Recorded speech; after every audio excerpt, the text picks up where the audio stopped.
Baiklah, kita lanjutkan lagi. Setelah sebelumnya kita membahas tentang apa itu sumber belajar, kita lanjutkan bahasan kita tentang jenis sumber belajar.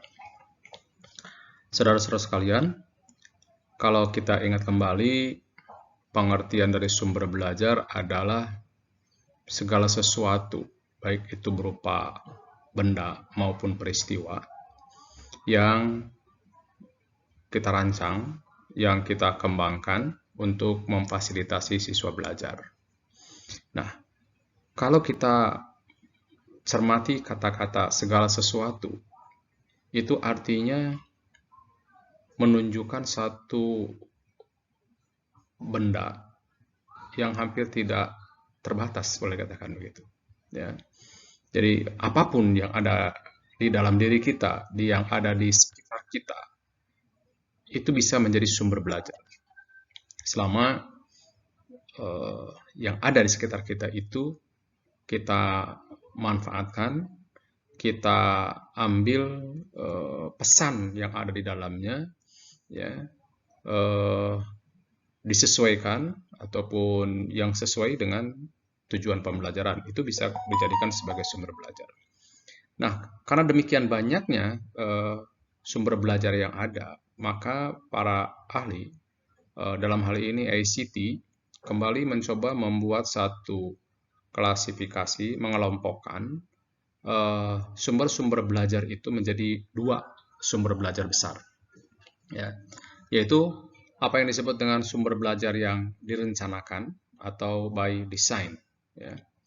Nah, yang dimaksud dengan sumber belajar yang direncanakan ini atau by design ini adalah semua sumber belajar yang secara khusus, ya, secara khusus. Jadi dia memang dirancang, ya, secara khusus.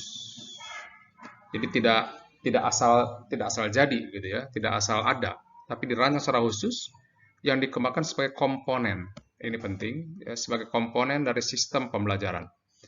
Nah, dengan demikian, maka yang dimaksud dengan sumber belajar di sini adalah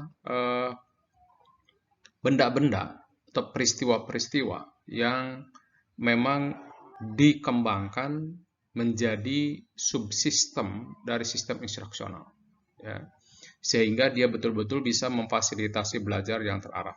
Tapi kata kunci dari sumber belajar yang direncanakan adalah dia dirancang secara khusus, ya, dia dirancang secara khusus.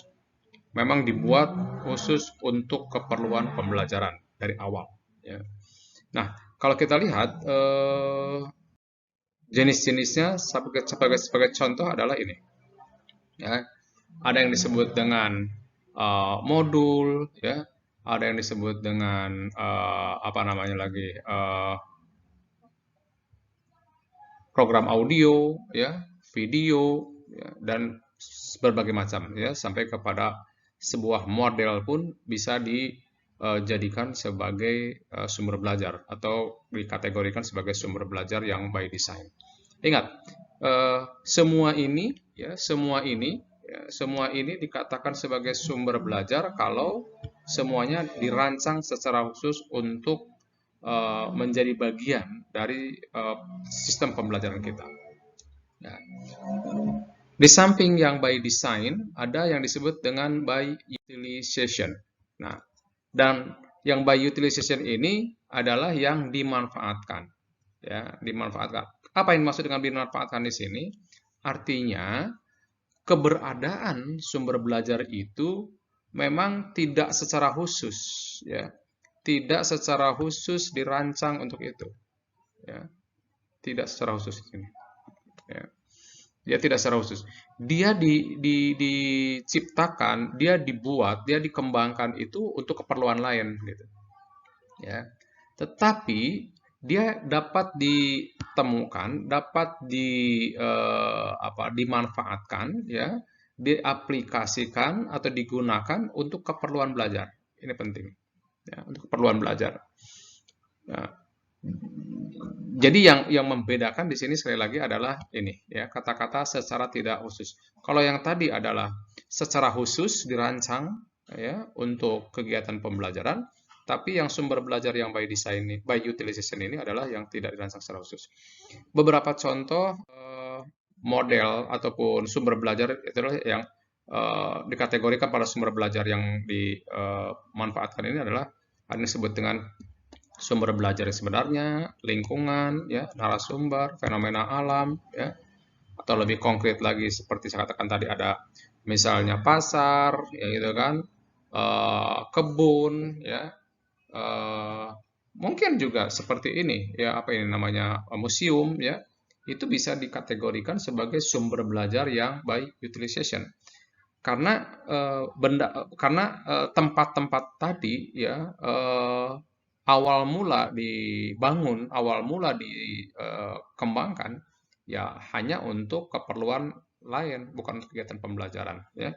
Jadi sekali lagi kita dapat simpulkan bahwa dari sekian banyak ya sumber belajar yang ada di sekitar kita ya eh, itu bisa kita klasifikasi, kita bisa kelompokkan menjadi dua, ya, yaitu sumber belajar by design, ya, yaitu sumber belajar yang secara sengaja didesain, diciptakan ataupun dikembangkan untuk kegiatan belajar mengajar, ya, dia menjadi bagian terintegrasi dalam sebuah sistem pembelajaran. Dan yang kedua adalah sumber belajar yang by utilization. Jadi sumber belajar itu dikembangkan sebenarnya tidak untuk kegiatan belajar, untuk kepentingan lain, ya. Seperti pasar misalnya, ya, dibangun untuk apa namanya proses terjadinya jual beli di sana, gitu kan. Tetapi di sana sebenarnya ada satu fenomena, ada satu peristiwa yang bisa kita jadikan sebagai sumber belajar bagi anak-anak, ya. Anak-anak bisa belajar bagaimana cara menjual, bagaimana cara membeli, bagaimana cara berkomunikasi, dan seterusnya. Sehingga pasar itu bisa dijadikan sebagai sumber belajar yang dikategorikan sebagai sumber belajar by utilization. Oke, terima kasih.